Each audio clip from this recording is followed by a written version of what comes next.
ಫ್ಯಾಕ್ಟ್ಸ್ಗೆ ತಮಗೆಲ್ಲರಿಗೂ ಸ್ವಾಗತ. ಕ್ಷಮಿಸಿ, ನಿನ್ನೆ ಕೆಲಸದ ಕಾರಣದಿಂದಾಗಿ ತುಂಬ ತಡವಾಗೋಯಿತು, ಬರೋಕ್ಕೆ ಆಗಿರಲಿಲ್ಲ. ಇವತ್ತು ಮಾರ್ಕೆಟ್ ಓಪನ್ ಇಲ್ಲ, ಆದರೆ ನಾವು ಏನು ಮಾತಾಡ್ತಾ ಇದ್ದೀವಿ ಇದು ನಿನ್ನೆ ಡೇಟಾನೇ ಆಗಿರುತ್ತೆ. ಬಿಕಾಸ್ ಇವತ್ತು ಮಾರ್ಕೆಟ್ ಓಪನ್ ಇರಲಿಲ್ಲ ಫಸ್ಟ್ ಸೆಷನಲ್ಲಿ.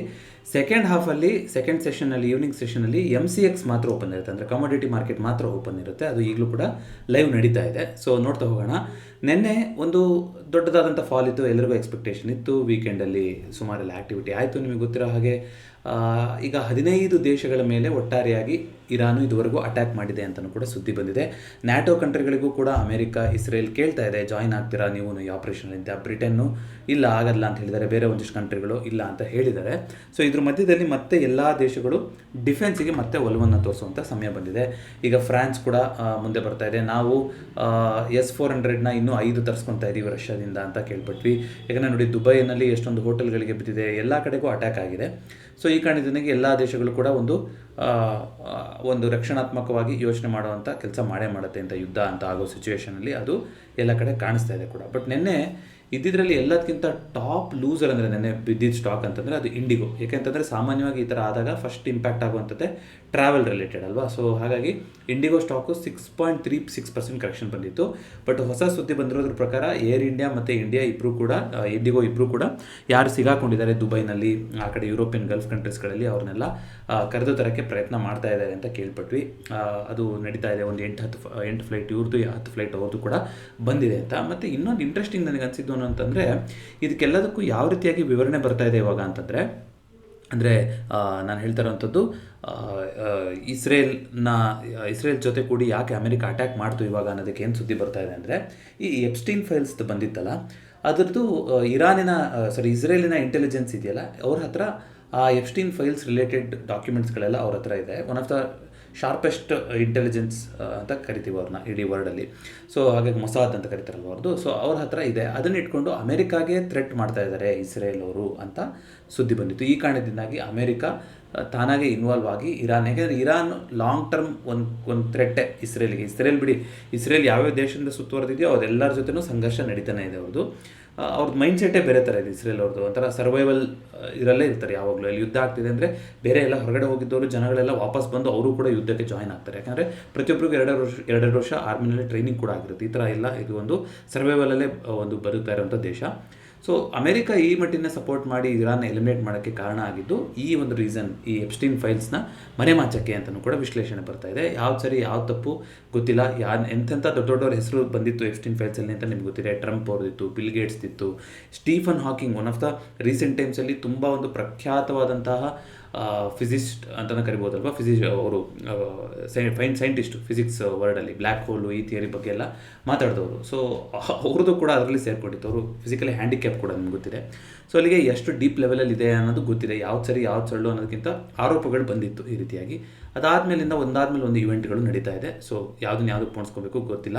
ಸೊ ನೋಡಿ, ಎಲ್ಲ ನ್ಯೂಸನ್ನು as a long term investor ನಾವು ಮಾಡೋಕ್ಕಾಗೋದಿಲ್ಲ, ಅದನ್ನ ಕೂತ್ಕೊಂಡು ನೋಡೋಕ್ಕಾಗೋದಿಲ್ಲ. ಯಾಕೆಂದರೆ ನಮಗೆ ಪಾಸಿಟಿವ್ ಅಂದಿದ್ದ ನ್ಯೂಸು ಮಾರ್ಕೆಟಿಗೆ ಆಲ್ರೆಡಿ ಫ್ಯಾಕ್ಟರ್ ಆಗಿರ್ಬೋದು, ನಮಗೆ ನೆಗೆಟಿವ್ ಅಂದಿದ್ದ ನ್ಯೂಸು ಇನ್ನೂ ನೆಗೆಟಿವ್ ಆಗ್ತಾ ಹೋಗ್ಬೋದು, ಯಾವ ಥರ ಬೇಕಾದ್ರೂ ರಿಯಾಕ್ಷನ್ ಆಗ್ತಾ ಹೋಗ್ಬೋದು. ಹಾಗಾಗಿ ಈ ಒಂದು ನ್ಯೂಸ್ ಇಟ್ಕೊಂಡಿದ್ದು ನಾಳೆ ಮಾರ್ಕೆಟಿಗೆ ಪಾಸಿಟಿವ್ ಆಗುತ್ತೆ, ಇದು ನಾಳೆ ಮಾರ್ಕೆಟಿಗೆ ನೆಗೆಟಿವ್ ಆಗುತ್ತೆ ಅಂತ ನಾವು ಯಾವುದೇ ಡಿಸಿಷನ್ನ ತೊಗೊಳಕ್ಕಾಗೋದಿಲ್ಲ. ಅದಕ್ಕೆ ಬೆಸ್ಟ್ ಎಕ್ಸಾಂಪಲ್ಲು ನಿಫ್ಟಿ ಯಾವ ರೀತಿಯಾಗಿ ಕ್ಲೋಸಿಂಗ್ ಆಯಿತು ಅನ್ನೋದು. ನಿನ್ನೆ ದಿವಸ ಎಕ್ಸ್ಪೈರಿ ದಿವಸ ಅದನ್ನ ನಾನು ಮಾತಾಡ್ತಾ ಹೋಗ್ತೀನಿ. ಸೊ ಓವರಾಲ್ ರಿಲಯನ್ಸಲ್ಲೂ ಕೂಡ ಫಾಲ್ ಬಂದಿತ್ತು. ಆಯಿಲ್ ರಿಫೈನರಿ ಕಂಪ್ನಿಗಳು, ಜಿಯೋ ಫೈನಾನ್ಸು, ಬಜಾಜ್ ಫೈನಾನ್ಸರ್ಸ್ ಎಲ್ಲದರಲ್ಲೂ ಬಿದ್ದಿತ್ತು.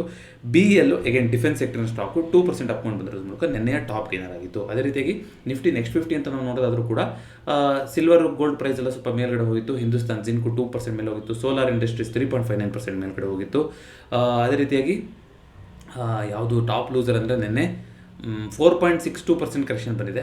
ಬಹುಶಃ ಅದಾನಿ ಗ್ರೀನಲ್ಲಿ ಮತ್ತೆ ಒಂದು US ಅಲ್ಲಿ ಒಂದು FIIಗಳು ಅದರಿಂದ ಎಕ್ಸಿಟ್ ಮಾಡ್ತಾ ಇದ್ದಾರೆ ಅಂತ ಸುದ್ದಿ ಬಂದಿತ್ತು. ಇದು ಯಾವಾಗ US ಇಂದ ನೋಟಿಸ್ ಬಂದುದೆಲ್ಲ ಆದಮೇಲೆ ಅದಾನಿ ಗ್ರೀನಲ್ಲಿ ಆ ವಿಚಾರ ಬಂದಿತ್ತು. ಆ ಕಾರಣದಿಂದಾಗಿ ಕೂಡ ಸೆಲ್ಲಿಂಗ್ ಆಗಿರ್ಬೋದು ಅದಾನಿ ಸ್ಟಾಕ್ಗಳಲ್ಲಿ. ಆಯಿಲ್ ಮಾರ್ಕೆಟಿಂಗ್ ಕಂಪ್ನಿಗಳು, ಆಯಿಲ್ ಮ್ಯಾನುಫ್ಯಾಕ್ಚರಿಂಗ್ ಕಂಪ್ನಿಗಳು ಅಂತ ಬರುತ್ತೆ.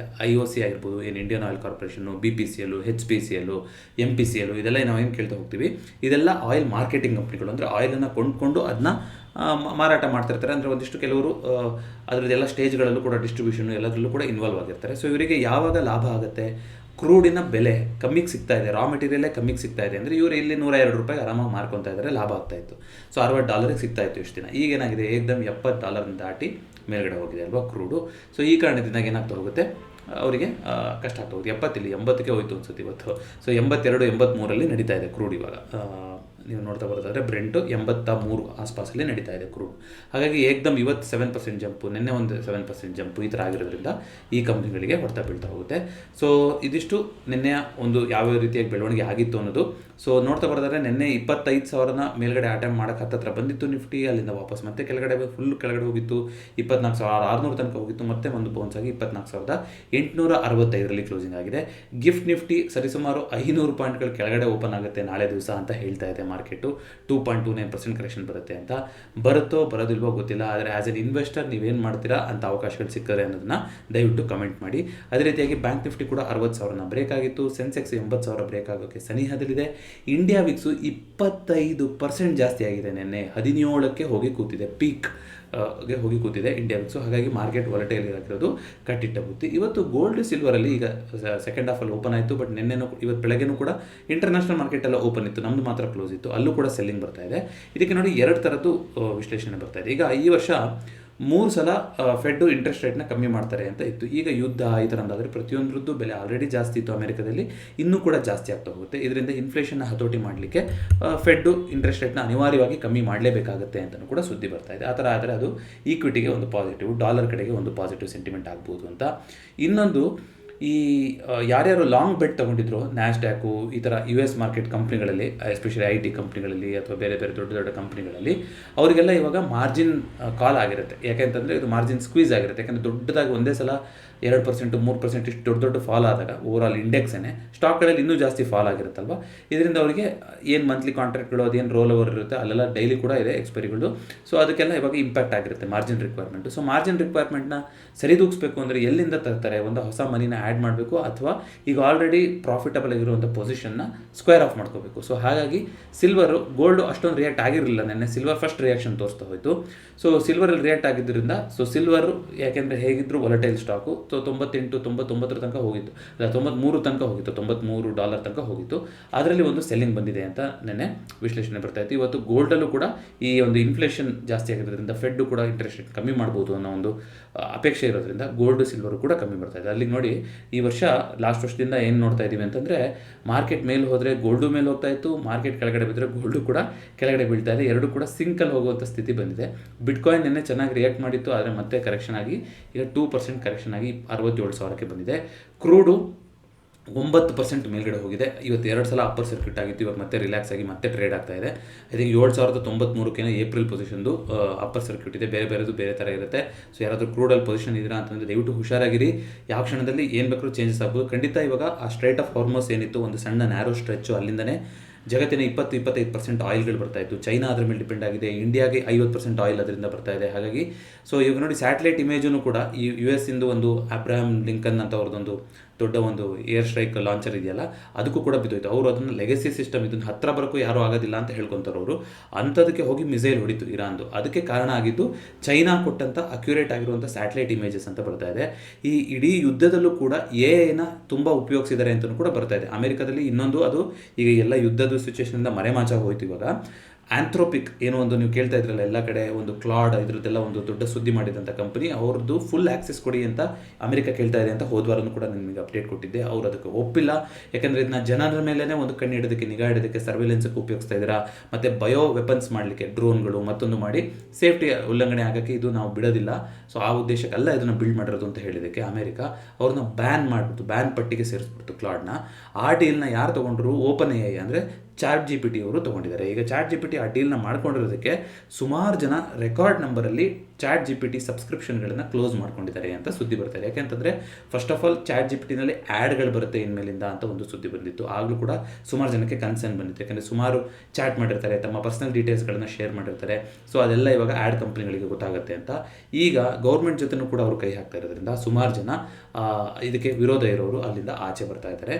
ಸೊ ನೋಡೋಣ ಈ ಬೆಳವಣಿಗೆ ಎಲ್ಲ ಯಾವ ಥರ ಆಗುತ್ತೆ ಅಂತ. ಇದೆಲ್ಲ ಸೆಟ್ ಸೆಟ್ಲ್ ಆಗೋ ತನಕ ನೋಡಿ, ಈಗ ಟ್ರೇಡ್ ಡೀಲ್ದು ಯಾರೂ ಮಾತಾಡಲ್ಲ, ಇಂಡಿಯಾ US ಇಂದು ಇದು ಏನು ನಡೀತಾ ಇತ್ತು ಅದು ಕೂಡ ಇಲ್ಲ. ಇವಾಗ ಎಲ್ಲ ಕಡೆ ಯುದ್ಧದ ಸಿಚುವೇಶನ್ ಇದೆ. ವರ್ಲ್ಡ್ ವಾರ್ 3 ಯುದ್ಧ ಪ್ರತಿ ಸಲ ಆದಾಗಲೂ ಕೂಡ ಆ ಕೂಗು ಕೇಳಿ ಬರುತ್ತೆ. ಆದರೆ ಸದ್ಯಕ್ಕೆ ಯಾರೂ ಎಸ್ಕಲೇಟ್ ಮಾಡೋಕ್ಕೆ ಮುಂದುವರೆದಿಲ್ಲ. ಗಲ್ಫ್ ಕಂಟ್ರಿಗಳಾಗಿರ್ಬೋದು ಅಥವಾ ಈವನ್ UK ಕೂಡ ಹೊಡೆದಿದ್ದಾರೆ, ಅವರು ಕೂಡ ಏನೂ ರಿಯಾಕ್ಷನ್ ಕೊಟ್ಟಿಲ್ಲ. ಚೈನಾ ತಟಸ್ಥವಾಗಿದೆ, ರಷ್ಯಾ ಎಲ್ಲದನ್ನು ನೋಡ್ತಾ ಇದೆ. ನೋಡೋಣ ಇದೆಲ್ಲ ಮುಂದಕ್ಕೆ ಯಾವ ರೀತಿಯಾಗಿ ತೊಗೊಂಡು ಹೋಗುತ್ತೆ ಅಂತ. ಬಟ್ ಸದ್ಯಕ್ಕೆ ಸಿಚುವೇಶನ್ ವೀಕ್ ಆಗಿದೆ. ಅವರು ಒಂದು ಇರಾನಲ್ಲಿ ಒಂದು ರಿಟ್ಯಾಲಿಯೇಷನ್, ಒಂದು ಪ್ರತೀಕಾರ ತೊಗೊಳ್ಳೇಬೇಕು ಅಂತ ಮಾಡಿದ್ದಾರೆ.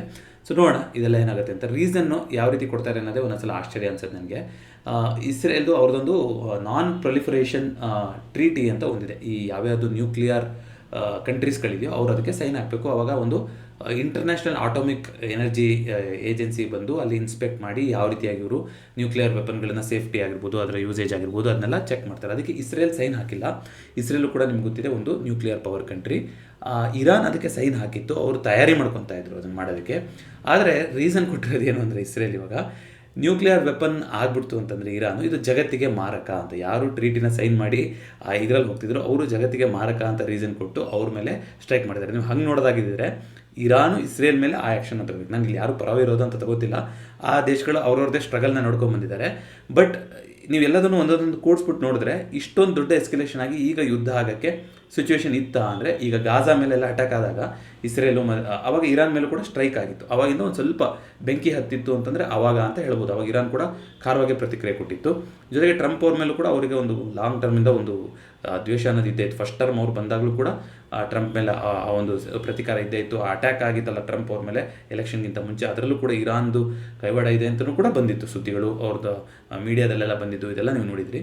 ಬಟ್ ರೀಸನ್ನ ಹೇಳೋಂಥದ್ದು, ಅಮೇರಿಕಾ ತನ್ನದ್ದೇನಾದ್ರು ಮಾಡಬೇಕು ಅಂತಂದರೆ ತಾನು ಮಾಡೋದೇ ಸರಿ, ತಾನು ಮಾಡ್ತಾ ಇರೋದೇ ಎಲ್ಲ ಜಗತ್ತಿಗೂ ಒಳ್ಳೆಯದಕ್ಕೆ ಅಂತ ಹೇಳುತ್ತೆ. ಆದರೆ ಬೇರೆ ದೇಶದವ್ರು ಏನಾದ್ರು ಮಾಡ್ಕೊತಾ ಇದ್ದಾರೆ, ಅವ್ರು ಮಾಡ್ಕೊತಾ ಇದ್ದಾರೆ ಅಂದರೆ ಅಲ್ಲಿ ಮೂಗು ತೋರಿಸೋದನ್ನು ಯಾವತ್ತೂ ಬಿಡೋದಿಲ್ಲ. ಇದನ್ನ ನೀವು ನೆನಪಿಟ್ಕೊಂಡಿರಬೇಕು. ಬಟ್ ನಿಜವಾಗ್ಲೂ ಎಪ್ಸ್ಟೀನ್ ಫೈಲ್ಸು ಇದಕ್ಕೋಸ್ಕರ ಅಮೆರಿಕ ಕೈಗೂಡಿಸಿದೆಯಾ ಅನ್ನೋದು ಗೊತ್ತಿಲ್ಲ, ಮುಂದಿನ ದಿನಗಳಲ್ಲಿ ಗೊತ್ತಾಗ್ತಾ ಹೋಗುತ್ತೆ. ಬಟ್ ಅವ್ರು ಎಲ್ಲ ಕಡೆನೂ ಹಾಗೆ ಮಾಡ್ತಾರೆ. ಈಗ ಪಾಕಿಸ್ತಾನಕ್ಕೆ ಯಾಕೆ ಏಡ್ ಕೊಟ್ಬಿಟ್ಟು ನ್ಯೂಕ್ಲಿಯರ್ ಕಂಟ್ರಿಗೆ USA ಸಪೋರ್ಟ್ ಮಾಡಿರ್ಬೋದು, US ಇಲ್ಲ ಚೈನಾ ಸಪೋರ್ಟ್ ಮಾಡಿರ್ತಾರೆ. ಯಾಕೆಂದರೆ ನಮ್ಮ ಮೇಲೆ ಒಂದು ಚೆಕ್ ಇಡ್ಬೋದು ಏನಾಗ್ತಾ ಇದೆ ಅಂತ. ಅದೇ ರೀತಿಯಾಗಿ ಮಧ್ಯ ಪ್ರಾಂತ್ಯದಲ್ಲಿ, ಮಿಡಲ್ ಈಸ್ಟಲ್ಲಿ ಇಸ್ರೇಲ್ ಆ ಒಂದು ಸ್ಟ್ರಾಟಜಿಕ್ ಲೊಕೇಶನ್ ಆಗುತ್ತೆ USಗೆ. ಹಾಗಾಗಿ ಅಲ್ಲಿ ಬೇಸ್ಗಳು, ಅಲ್ಲಿ UAEನಲ್ಲಿ ಯಾರ್ಯಾರು ಅವರು ಏಡಲ್ಲಿರ್ತಾರೋ, ಅವ್ರಿಗೆ ಅವರ ಹೆಲ್ಪ್ ಬೇಕು ಅಂದ್ಕೊಂಡಿರ್ತಾರೋ ಅಲ್ಲೆಲ್ಲ ಬದಲಿಗೆ ನಾವು ಒಂದು ಬೇಸ್ನ ಕ್ರಿಯೇಟ್ ಮಾಡ್ಕೊತೀವಿ ಅಂತ ಈ ರೀತಿ ಅವರು ಜಗತ್ತಲ್ಲಿ ವ್ಯಾಪಿಸ್ತಾ ಬರ್ತಾ ಹೋಗ್ತಾರೆ. ನೋಡೋಣ, ಇದೆಲ್ಲ ಜಿಯೋ ಪೊಲಿಟಿಕ್ಸು, ಇದು ಸುಮಾರು ದಿನಗಳು ಬೇಕಾಗುತ್ತೆ ಇದೆಲ್ಲ ಸ್ವಲ್ಪ ತಿಳಿಯಾಗೋಕ್ಕೆ. ಆದರೆ ಮಾರ್ಕೆಟ್ ತುಂಬ ವೊಲೆಟೈಲ್ ಆಗಿರುತ್ತೆ. ಹಾಗಾಗಿ ಯಾವುದೇ ಅಸೆಟ್ಟಲ್ಲಿ ನೀವು ಲಾಂಗ್ ಪೊಸಿಷನ್ ಉಳಿಸ್ಕೊಳಕ್ಕೆ ಹೋಗ್ಬಿಡಿ. ನಿಮಗೆ ಪ್ರಾಫಿಟ್ ಕಾಣಿಸ್ತಾ ಇದೆಯಾ, ನೀವೊಂದು ರಿಸ್ಕ್ನ ತೊಗೊಂಡಿದ್ದೀರಾ, ನಾನು ದೊಡ್ಡ ಪ್ರಾಫಿಟ್ನ ಮಾಡಿಬಿಡ್ತೀನಿ ಈ ಟೈಮಲ್ಲಿ ಅಂತ ದಯವಿಟ್ಟು ಮಾಡೋಕ್ಕೆ ಹೋಗ್ಬಿಡಿ. ಯಾಕೆಂದರೆ ಅಷ್ಟು ಸುಲಭ ಇರೋದಿಲ್ಲ ಒಂದು ಕನ್ವಿಷನ್ ಇಟ್ಕೊಂಡು ಒಂದು ಟ್ರೇಡ್ನ ಕ್ಯಾರಿ ಮಾಡುವಂಥದ್ದು. ಹಾಗಾಗಿ ನಿಮಗೆ ಅಲ್ಲಿ ಏನಾಗ್ತಾ ಇದೆ ಅಲ್ಲಿ ಕಟ್ ಮಾಡ್ಕೊಳೋದನ್ನು ನೋಡಿ. Again this is not a good time to trade, but this is a very good time to invest. ಇಂಥ ಒಂದು ದೊಡ್ಡ 7%, 8%, 10% ಈ ಥರ ಕರೆಕ್ಷನ್ಗಳು ಸಿಗ್ತವೆ ಸ್ಟಾಕ್ ಮಾರ್ಕೆಟಲ್ಲಿ, ಅದು ನಮ್ಮ ಧ್ಯೇಯ ಆಗಿರ್ತಾ ಹೋಗಬೇಕು. ಅಫ್ಕೋರ್ಸ್ ಟ್ರೇಡಿಂಗಲ್ಲೂ ನಿಮ್ಗೆ ಆಪರ್ಚುನಿಟಿ ಸಿಗ್ತಾ ಹೋಗುತ್ತೆ, ಮಾರ್ಕೆಟ್ ವಾಲಟೈಲ್ ಆಗಿರುತ್ತೆ. ಆದರೆ ಇಟ್ ಕ್ಯಾನ್ ಗೋ ಯಾವ್ದು ಸೈಡ್ ಬೇಕಾದ್ರೂ ಹೋಗ್ಬೋದು, ಅದಕ್ಕೂ ಕೂಡ ನಾವು ತಯಾರಾಗಿರ್ತಾ ಹೋಗಬೇಕು. ಸೊ ನಿನ್ನೆ ನಾನು ಇದನ್ನೊಂದು ಹೇಳ್ತೀನಿ ಅಂದರೆ, ಡೈಲಿ ಕ್ಯಾಂಡಲಲ್ಲಿ ನೋಡ್ಕೊಂಡು ಬಂದ್ಬಿಡೋದಾದರೆ, ನೆನ್ನೆ ದಿವಸ FIಗಳು 3200 ಕೋಟಿನ ಸೆಲ್ ಮಾಡಿದರು, DIಗಳು 8594 ಕೋಟಿನ ಪಂಪ್ ಮಾಡಿದ್ದಾರೆ. ಸೊ ಮಾರ್ಚಲ್ಲಿ ಅಫಿಷಿಯಲಿ FIಗಳು ಸೆಲ್ಲಿಂಗಿಂದನೇ ಶುರು ಮಾಡಿದ್ದಾರೆ ಅಂತ ಆಯಿತು. ಸೊ ಓವರಾಲ್ ಡೇಟಾ ನೋಡೋದಾದರೆ ಕ್ಲೈಂಟ್ದು ಇಂಡಿಸೈಸಿವ್ ಆಗಿ ಬಂದಿತ್ತು, ಪ್ರೋಗಳು ಬುಲ್ಲಿಶ್ ಆಗಿದ್ದಾರೆ ಅಂತ ಬಂದಿತ್ತು. ಇದು ಹೇಗೆ ಚೇಂಜ್ ಆಗ್ತಾ ಇರುತ್ತೆ, ವಾರ್ ಸಿಚುವೇಶನ್ ಆದಂಗೂ ಕೂಡ ಚೇಂಜ್ ಆಗ್ತಾ ಇರುತ್ತೆ. ಹೀಟ್ ಮ್ಯಾಪ್ ನೋಡೋದಾದರೆ ಡಾಮಿನೇಷನ್ ಬ್ಯಾಂಕ್ ನಿಫ್ಟಿನಲ್ಲಾಗಲಿ ಎಲ್ಲದೂ ಕೂಡ ರೆಡ್ ಸ್ಟಾಕ್ ಇತ್ತು. ಡಿಫೆನ್ಸ್ ಒಂದೇ ಪಾಸಿಟಿವ್ ಇದ್ದಿದ್ದು. So auto sector top losing sector ಆಗಿತ್ತಲ್ವಾ. ಸೊ ಈಗ ನಾನು ಹೇಳಕ್ಕೆ ಹೊರಟಿರೋಂಥದ್ದು, ಇದು ಹಳೇದ್ರದ್ದು ಸಿಗಲ್ಲ ಅನ್ಸುತ್ತೆ, ಸಿಕ್ಕಿದ್ರೆ ಚೆನ್ನಾಗಿರೋದು.